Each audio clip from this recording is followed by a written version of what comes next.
And welcome to Weather and Ag in Focus on this finally Friday, the last day of February.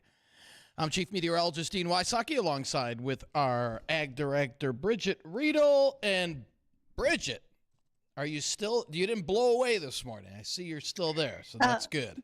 no, definitely hanging on. Just in the last few minutes, I have seen a broken speed limit sign because of the wind whipping it back and forth on its post.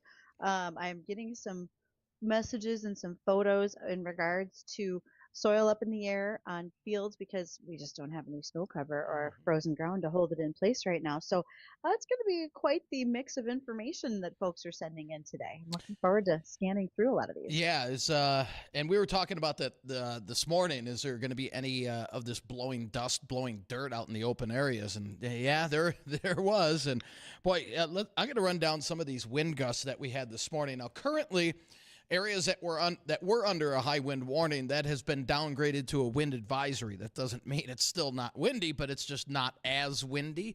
But some of these wind gusts. This is from this morning. 62-mile-an-hour wind gusts in Wahpeton, 58 in Park Rapids, 55 in Valley City. Fergus had wind gusts of 53. 49-mile-an-hour wind gusts in Fargo. DL had 48, and Grand Forks had 59-mile-an-hour wind gusts. And there was some report of some minor damage up around the Grand Forks and Crookston area as well due to the winds. So, yeah, just a wild wind machine as that system now is passing to our east. If you have any travel plans going east or south, you're still going to be dealing with the wind, but those winds should start to lighten up as we head into this evening. In fact, we're looking at temperatures continuing to fall as we head throughout the rest of the afternoon and into the evening hours. We'll fall back into the teens towards evening with northwest winds at about 25 to 45. And then tonight, still blustery, especially the first half of the night with north winds at 20 to 30. Those will be decreasing after midnight, though, with lows between 0 and 5 above. So we'll have wind chills, about 20 below tonight. And then Saturday, sunny, light winds with highs only in the mid-20s. And then we warm up into the mid-40s on Sunday. And then as we head into Monday, we're looking at temperatures in the low 50s. Oh, can't wait till Monday. maybe a sick day. If the golf courses were open, I bet there'd be a lot of people calling in sick on Monday. Because then after that, Tuesday, we have a chance for snow in the forecast. Doesn't look like a big storm, but when this rolled through in the first cycle in early November, this is the same system that rolled through early November. It did give us right around a half inch of precip. Now, it's coming through a little bit weaker this time around, so we'll see what happens on this system on Tuesday. Well, I think there's plenty of things to keep an eye on, whether it is with temperatures, potential snowfall, certainly with the wind, because this is maybe not a day to do certain things outside. I wouldn't necessarily be headed to the top of the silo to check things out from that vantage point if I were anybody else. And we want to say thank you to Ryan Bonesack. He sponsors our weather update with Equitable Agri-Finance. They are here to help restructure balance sheets and provide working capital. That's for all of you local farmers, ranchers, and others who want to visit with him. Give him a call, 701-261-6529. Ryan Bonesack with Equitable Agri-Finance. Thank you, Ryan. And besides wanting to keep an eye on the weather right now, I don't think that the weather is going to affect our bird population. And by that, I mean the fact that we have wild bird migration starting because it's starting to warm up, right? I mean, I've already gotten some pictures of melting water or melting snow on top of ice. It's going to take a while because we're talking areas of 30 inches of ice right now. So it's going to take a while for that to melt down. But we're going to see that migration come through. There's discussions about more bird flu ramping up. So with that happening, is there an extended concern for the possibility of backyard flocks being affected? Could more commercial flocks be affected? That's always going to be a possibility. But let's say you've been buying eggs, maybe you have a little stockpile, but you're worried about keeping them fresh. So with egg prices and disruptions in the supply chain, with the bird flu impacts, it's a good idea to watch for your storage. So if you're like me and you buy your eggs from somebody you know, find out if they're getting washed or not before they arrive at your house. If eggs aren't being washed, that means that they still have their bloom. The bloom is the protective coating that prevents bacteria from entering the eggshell and contaminating the egg. If the bloom is washed off, you need to put your eggs in the refrigerator. If it's not, you actually can keep them unrefrigerated for an extended period of time. If you are buying your eggs from the grocery store, those are washed. Those grocery stores, convenience stores, wherever, those need to go in the refrigerator. I didn't even think about this until I read it. Um, First of all, your eggs can be used past their best by or sell by dates because that just refers to quality. And once you're past that date, you could freeze your eggs. Now, You can freeze them? not in the shell. Yes. Hmm. Crack them, take them out of the shell, mix the yolk and the whites together, put them back in a freezer container, put them back in the freezer, and they can last up to a year. I did not So know pre-mixed that. eggs. Keep track of how many eggs you're putting in there because let's say you're ready to start defrosting and you wanted to bake a cake and you only needed 2 eggs, but you have 5 in the container. Have Yeah. a plan. Know what you're going to do with that. There also is a way to test for freshness, and that's by placing that egg in a bowl of water. Fresh eggs will sink. Older eggs have developed an air pocket inside and they'll float. So it's another way to check out what your eggs are doing. And with these high prices, folks are concerned. I want to do some baking, but I don't like the cost of eggs. I want to save that for my protein source. So there's egg alternatives that you could use. Some of them are from soybeans or chickpeas that will replace eggs in certain recipes.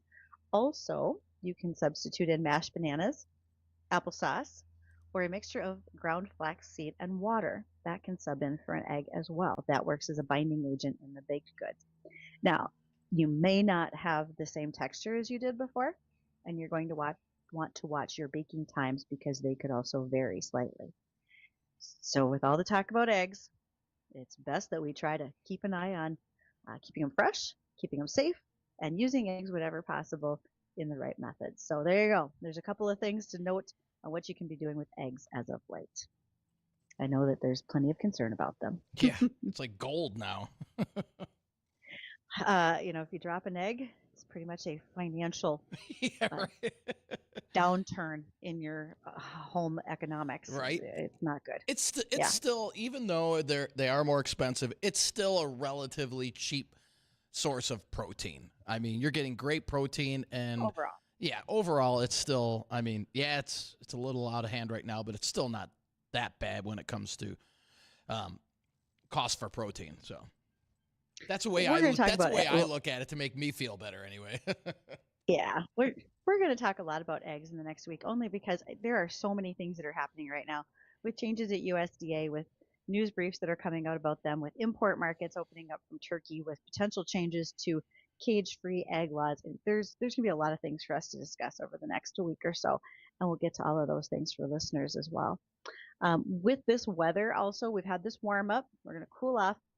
The weather warm up may start some of that maple syrup sap flowing early. So large producers in Minnesota really base their schedules on starting to tap February and be ready to go March 1st. If you're in the Twin Cities or further south, that could be a 2-week or 10-day time frame where you're ahead of that schedule.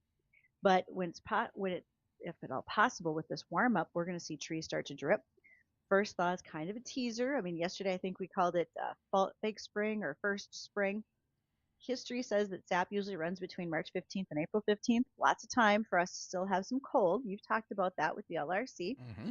And then the commercial syrup operations, they're going to wait until the majority of their trees are ready. They haven't even really tapped yet. Hobbyists with less than 10 trees may want to start doing tapping during the warm-up. That's going to be a fairly short run. Sap's really going to begin to run when the temperature is mild or above freezing during the day and freezing at night. But that's a small window. If temperatures are below freezing during the day, sap stops. If it's too warm during the day, which is above 55 degrees, and then the temps remain above freezing at night, then the sap just dries up. And you should probably only put 1 tap per tree out there. So those of you who are getting ready for the sap runs, I think you'll have a lot of excited customers. That's a kind of a fresh taste of the new year is when the sap comes in. People are starting to boil it and get it bottled up and ready to sell. It'll look pretty neat. Yeah. Yeah. And So another we'll see sign, what those look like. yeah, another sign of spring is the Moorhead Dairy Queen opens up tomorrow. So that is another March 1st. Yep, that's a sure sign of spring as well. Meteorological spring technically starts tomorrow, but yeah, it just won't feel like it. It won't. For if any of you are going to be joining me in Denver next week for Commodity Classic, you'll see Gary Lezak there. Gary and I were talking earlier today. Looking forward to having him give lots of tips and advice about what he sees based on your zip code for your weather forecast for the upcoming year. And so don't forget to have that discussion with him if you're going to be out in Denver talking about the LRC. I'm sure we'll cross paths at his booth. Yeah, looking forward to it. Yeah, there's going to be quite a few people out there, and yeah, if you're going to be out there, make sure to stop and see Bridgette, and stop and see Gary, and say hello. Absolutely. And we want to say hello in our next segment to our guest, Angie Johnson. Angie is the Farm and Ranch Safety Specialist with North Dakota State University. She's got safety camps coming up for the summer, but we're also approaching calving season and making sure that not just for calves, but lambing and many others, are keeping everybody safe. And as we get ready to go towards spring planting, so many things to consider. So after we get our markets from the American Ag Network, we'll visit with Angie Johnson.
Welcome back to Weather and Ag in Focus. And we bring in with us Angie Johnson. Angie is the Farm and Ranch Safety Specialist at North Dakota State University. And Angie always has a plethora of things on the docket. Angie, how are you today?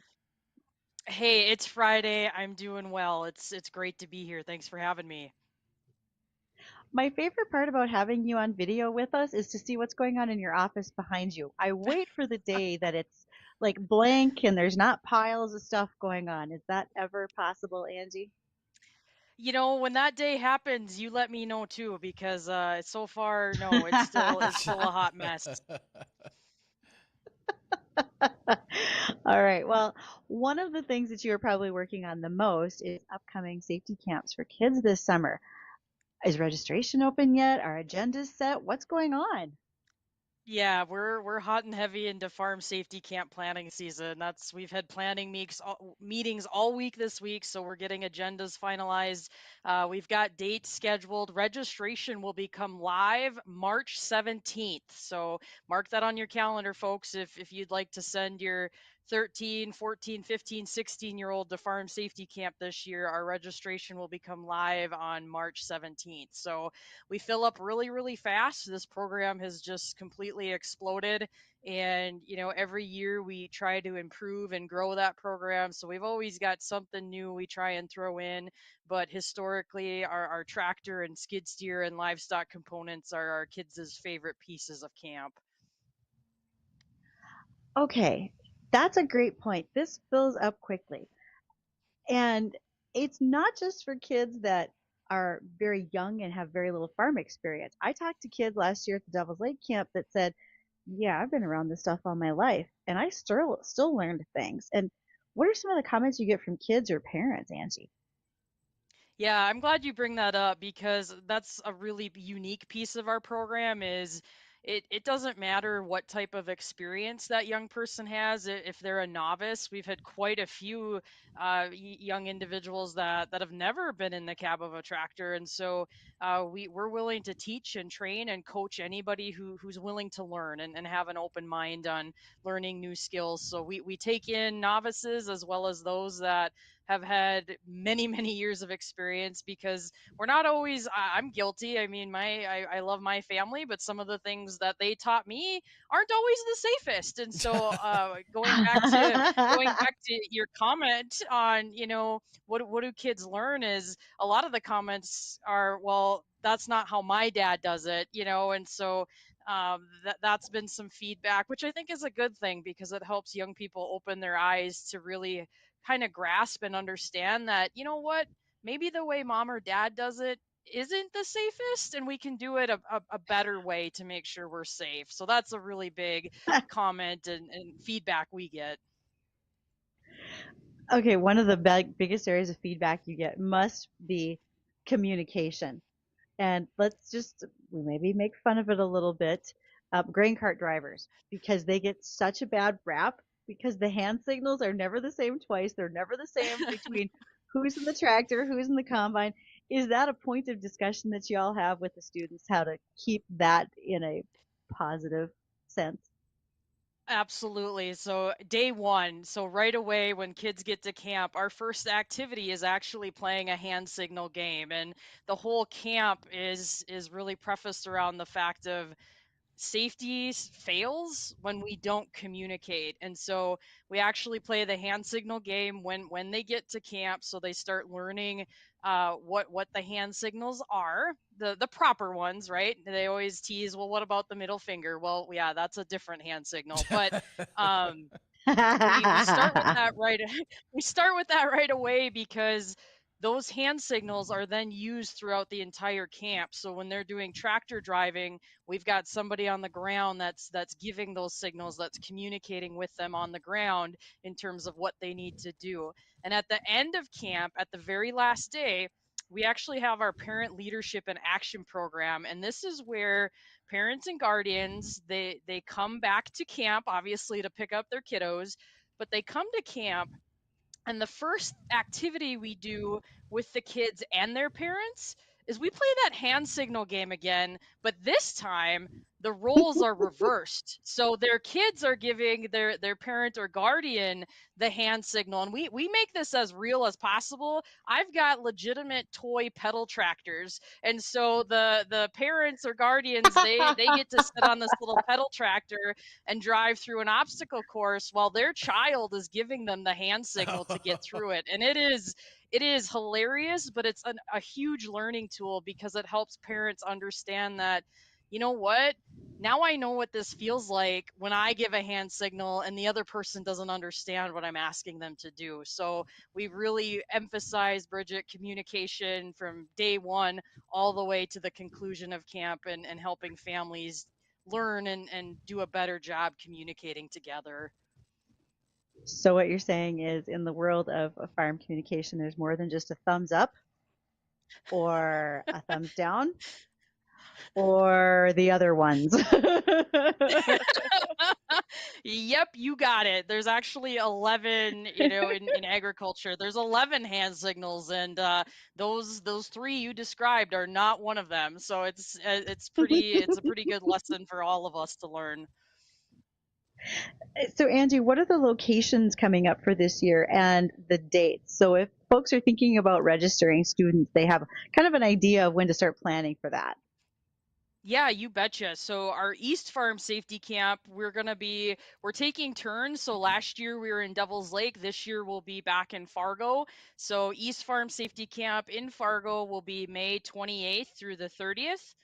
West Farm Safety Camp, we will be back in Williston this year, from June 10th through June 12th. And Central Farm Safety Camp, which will stay in Bismarck, we're going to have that June 17th through the 19th. So those are our three Okay. camp options and opportunities we have for our kids. And Angie, Those are going to be excellent. yeah. Sorry, Bridgette. No, Angie, no, so that's good. one of my high school friends, we're going to have him on the show next week. He just started farming. He's got a small herd, and he's getting ready to go into calving season here for the first time. What would be the best advice you could give him in terms of farm safety, being new at this? Oh, boy, yeah, where to start? Right? We could certainly, if I assume you're talking beef cattle here, if Correct. he's got a herd.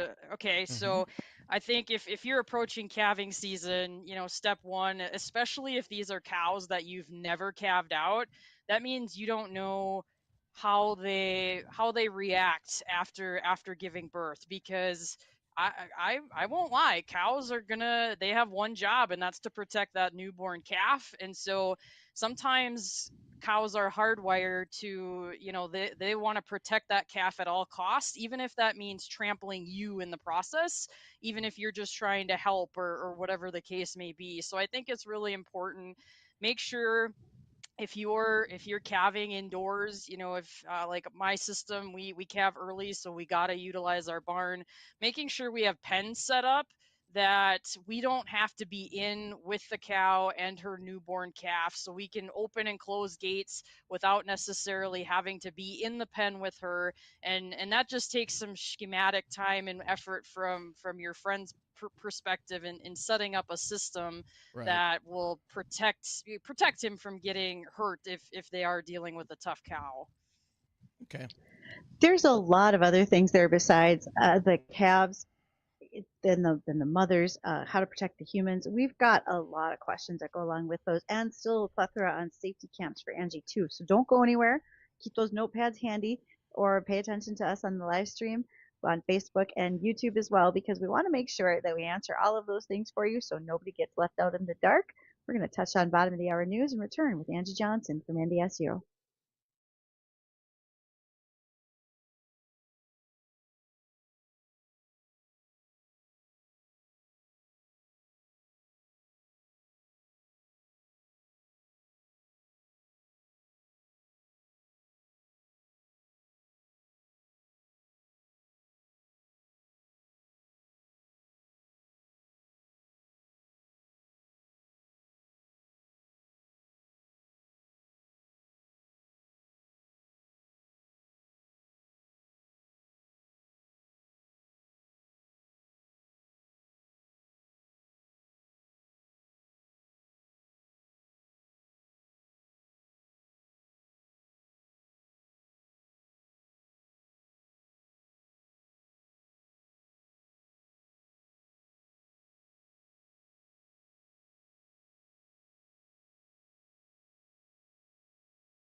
Welcome back to Weather and Ag in Focus and a conversation about farm safety today. We've got Angie Johnson. She's with North Dakota State University Farm and Ranch Safety. She's their specialist. And all right, Angie, Dean mentioned calving season as we approach that. Historically, we see a lot of calves or even lambing. We see a lot of lambs hit the ground in March as well. Um, we know that keeping the cows safe is important and also the calves. Are there some standard recommendations you give out when you talk to producers during calving season, or is it more of a one-on-one discussion on what could happen at their operation? Yeah, that's a great question, and I would agree with you. It's really operation specific on what is your calving style, right? So for my family, we calve early in the winter, which means we got to protect those babies right away when they're born. So we're calving inside, hopefully, if everything goes right and we catch the cow on time. And so that system is going to look really different compared to somebody who may calve out on a pasture or sod, some type of grass sod. And so that looks a little bit different. And so based on how you're set up and what you have available to you, I think it's just important to think ahead. And so what are those escape routes? And I know that sounds scary, right? Like we shouldn't be planning for a cow attack, but reality is we can't. I always stress to producers that we just can't get complacent, and we have to respect these animals. So even though you may have raised that cow from a calf when she was if she was a bottle calf, typically they tame up and they're nice to work with and handle. But once she calves, they can turn into completely different animals because of the hormonal changes. Their job is to protect that calf, and so really it's making sure that producers just have a good plan in place based on what resources they have at their operation. Does it mean you need to jump in a hay ring? What do you have close by? How can you exit quickly if things turn south without much warning? So hopefully, I know that's not a broad stroke approach, but it's really kind of an individual one-on-one type of conversation in what your facility looks like and how your animals behave as well. Well, and to tag on to that, there's a couple of things going on there. One, it's a little bit like having the buddy system because as sheep look like they're all cute and fuzzy with their wool, but after they've lambed, those ewes are not so pleasant. And if you have, 150 pounds hammering you in the thigh, and they'll knock you down eventually. So you've got to be careful around them. When it comes to bovine, I want to give this example. Back in the mid 90s, a family member was out by himself at night during calving. And that new mama cow, I'm pretty sure it was a heifer because we blame all those things on those heifers, but she didn't like he was in that pen with her and her calf trying to tag the calf, and she knocked him, as you would call it, head over tea kettle, and completely flipped him around. He landed on the base of his neck and broke his neck and had to lay there as she tried to trample him because he was now paraplegic. And until someone realized he was missing and came in to call an ambulance. So the buddy system, just like we talk about with grain bins, is probably a good example of something that we should be doing for human protection. Yeah, yeah. It's critical, and this is where it gets tough because when I work with producers, well, I'm by myself. I work alone, and so that a lot of our farm scenes are like that. Where it is one person that's managing it, but you're spot on for if there's the ability. I know on our farm we really stress communication. Who's going out at 2 a.m. and you carry that cell phone with you. It has been so incredibly icy this winter Yep. that I can't tell you how many times I've already fallen, and the last thing I want to happen is my 60-year-old father to fall as well. And so we gotta be able to communicate, and in those situations where you are by yourself, having that cell phone and hopefully the ability to make a call is huge. Do you do some of this livestock handling with students at Farm Safety Camp, Angie? Do you bring in animals for them to work with? We absolutely do. So we actually to get kids started because like I said earlier, we never know what type of experience these kids are coming in. So Some of them have worked with livestock and some of them haven't. And so we start out with sheep.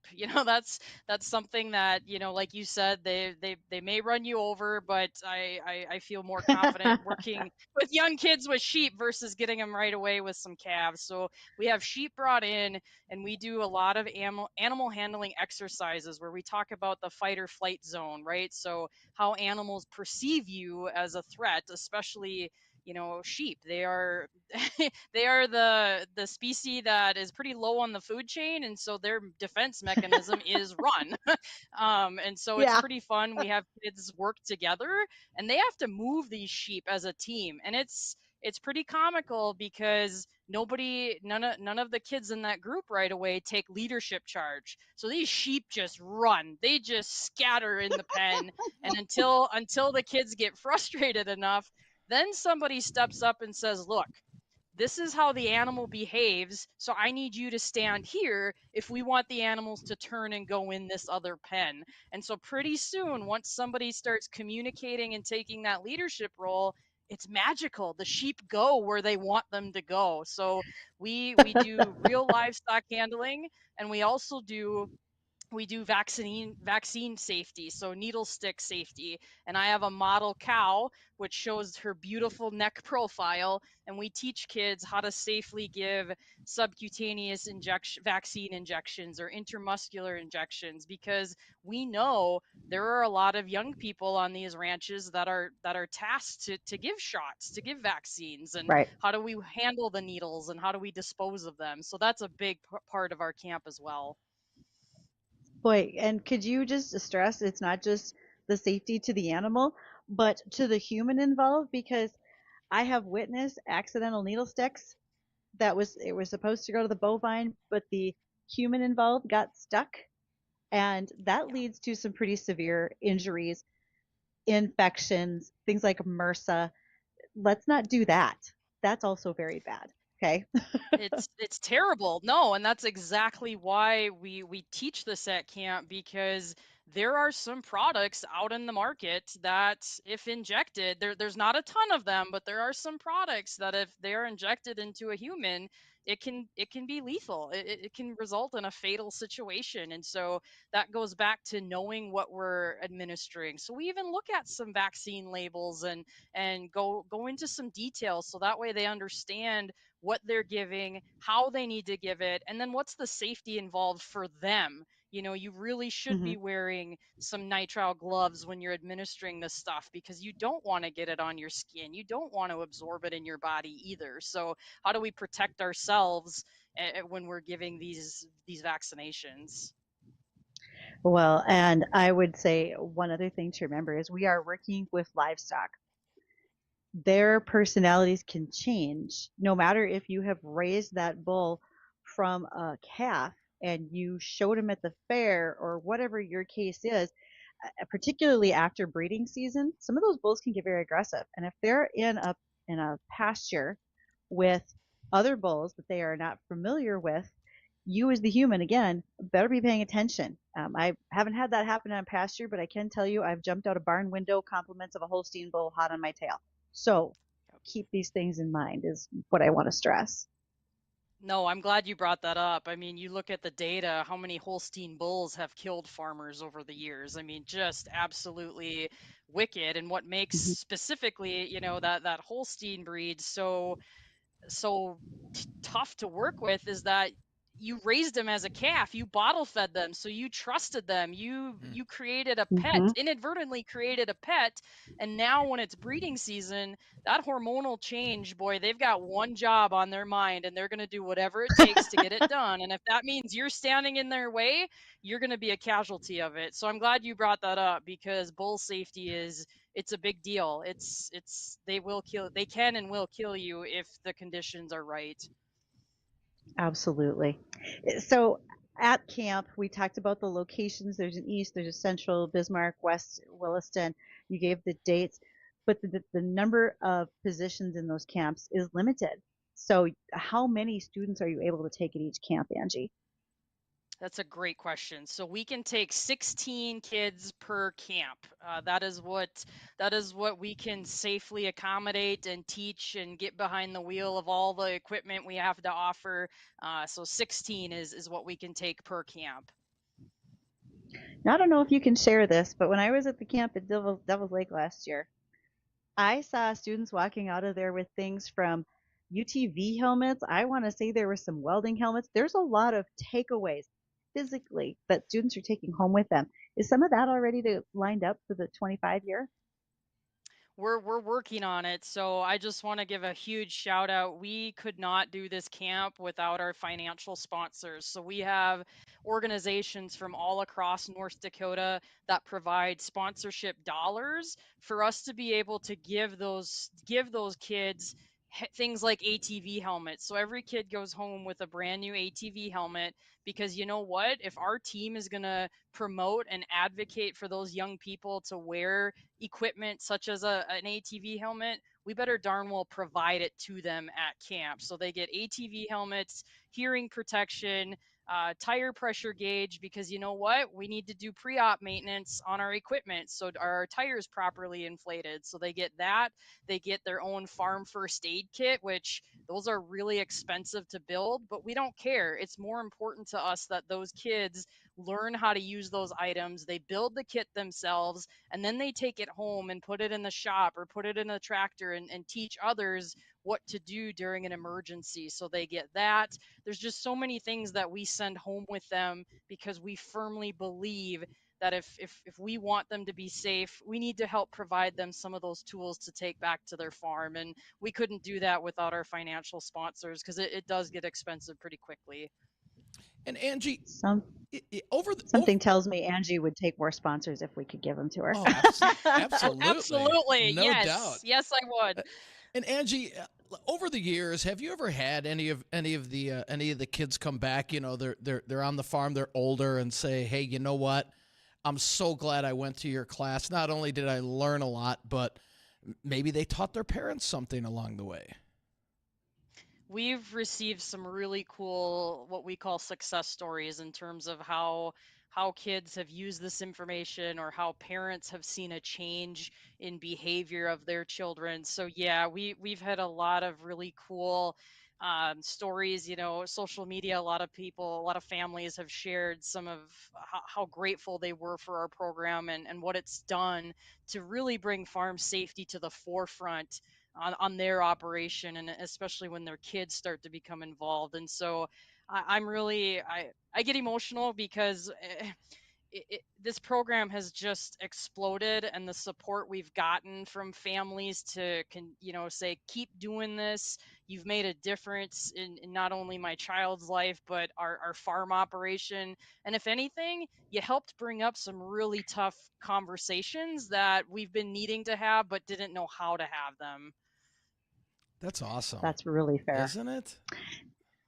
So, Angie, where can people go to find the registrations when they open March 17th, which fortuitously for you is the kickoff of National Ag Week? I don't know if you planned that or not, but look at you go. Yeah, so it will be on our NDSU Farm and Ranch Safety website. So it's just easiest to use your favorite search engine and type in NDSU Farm and Ranch Safety.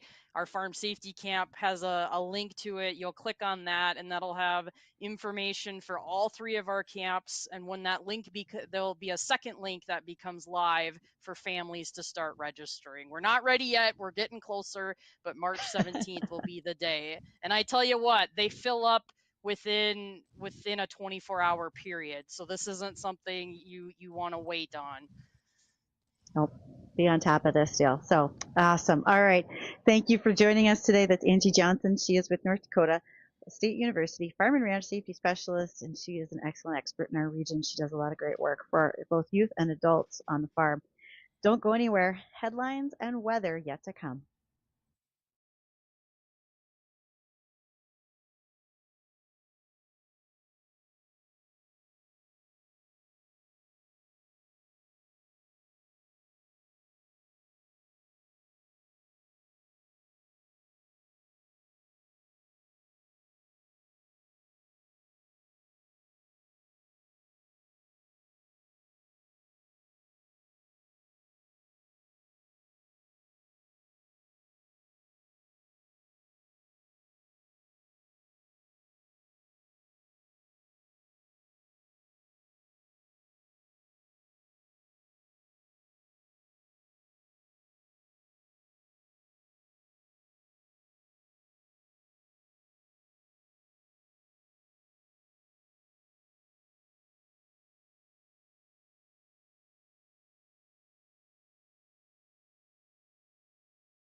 And welcome back to Weather and Ag in Focus on this Friday afternoon. And it is a windy one. Again, a wind advisory is in effect for the entire area as we continue to have those winds gusting. Currently, gusting to 39 miles an hour, temperatures in the 20s, teens in the Northern Valley, even a few flurries up around the Grand Forks area in the Northern Valley, but the rest of us just dealing with quite a bit of cloud cover, some sun mixed in, but we'll clear things out as we head into the overnight hours, and winds they'll lighten up below advisory criteria, about 10 to 25, but sub-zero wind chills tonight if you're heading out on the town on Friday night, or if you got date night, or it's going to be a cold one. Bundle up. And then the weekend, plenty of sun both Saturday and Sunday, mid-20s Saturday and mid-40s on Sunday. Sunday looking pretty good, a little breezy, but all in all, again, you can get 40s this time of the year. We'll take it. We'll take it. And boy, it seems weird, although we should have been used to it like last year. Bare ground again at the end of February. Boy, it makes you want spring even more, Bridgette. But we all know we still have March and April to get through yet. Well, and it's very nice to be thinking ahead that, right now I am getting some messages from folks that are saying we are pulling equipment out. We are thinking about how we're going to get some work done with this nice weather. And even when we say nice weather, even if it's going to be in the 30s and the 20s next week, we're bringing equipment in, we're getting it in the shop because it's not that far away. If you start thinking about when will be our last freeze, so that, or even our last frost, when we can start putting seed in the ground, folks are really literally warming up to that idea, getting ready for the year to start. I'm looking forward to it. I know we're not done with the snow yet, but the good thing is when we get snow, we head into March and we get snow, and it doesn't usually last as long. It's going to melt a lot quicker. It's not going to be on the ground for a month or so. So that's good news there. And we need the moisture. Yeah, ground is definitely warming up. Yeah. Yeah, that's a whole nother discussion but in the ways that we can do that. But one of the things that is going on in a recent study that came out is we have found out that, at least according to recent studies, folks in the rural areas have a shorter lifespan than those in their urban counterparts, and doing so, especially in men, particularly about 2 years fewer. So it's estimated, this particular study that came in the Journal of Rural Health says that a 60-year-old man living in a rural area is expected, on average, to live 2 years fewer than an urban man. For women, it would be a 6-month gap. Okay, why? Key reason is that there are higher rates of smoking, obesity, and chronic conditions like high blood pressure and heart disease in rural areas. Also, there are generally less clinics, available doctors, and so forth for healthcare. I think a lot of that has actually changed. I think that more rural folks they understand that they need to drive further to get to a clinic. That's probably not as big of a surprise. Do we like it? No. There are areas in Montana where you need to drive an hour to get to a clinic or a hospital. That's not necessarily uncommon in the Western Dakotas either. But I think we have also all gotten a little bit better about our health, and I think this number is going to change. When we don't have the same level of health care, are there some chances of folks having a less of a lifespan? It's possible. It's also interesting to note that the main causes of death in rural area, this was interesting. It's called deaths of despair, drug overdoses, liver disease, and suicide. Wow. Makes it sound pretty bleak. But those things would, as the study says, profoundly reduce the quality of life. Yeah, I would say so. Yeah. We do know that farmers and ranchers are at a much higher level of susceptibility to suicide, stress, depression, those types of things. And it's not just the farmer per se. That image that we always have in our heads is a guy in overalls with a pitchfork. That's not the case. It also is the entire family, those who work on the farm, people in those rural communities who are bankers, grain merchandisers, equipment operators, and equipment store owners as well. So I have some questions about this that I think would be more in depth, but certainly economic circumstances play into it. There's not as much available health care. There's not always the funding for rural health care in the ways that it maybe should be happening. There can be more strains economically on farms and those smaller towns, especially if you have to travel for healthcare, groceries. You may not have daycare. That's another stressor in your life. But frankly, are people living less healthy and shorter lives in the rural areas? I think we have an argument against it. And We'll see what the next journal may say. First thing that popped into my head is just being under stress of farming. You know, that has a lot to do with it, I'm sure. No doubt. Some of it, yeah, absolutely. Yeah. Well, I want to thank everybody for joining us on this Friday. Enjoy your weekend. Don't blow away out there this afternoon. And the Jay Thomas Show, it's coming up next.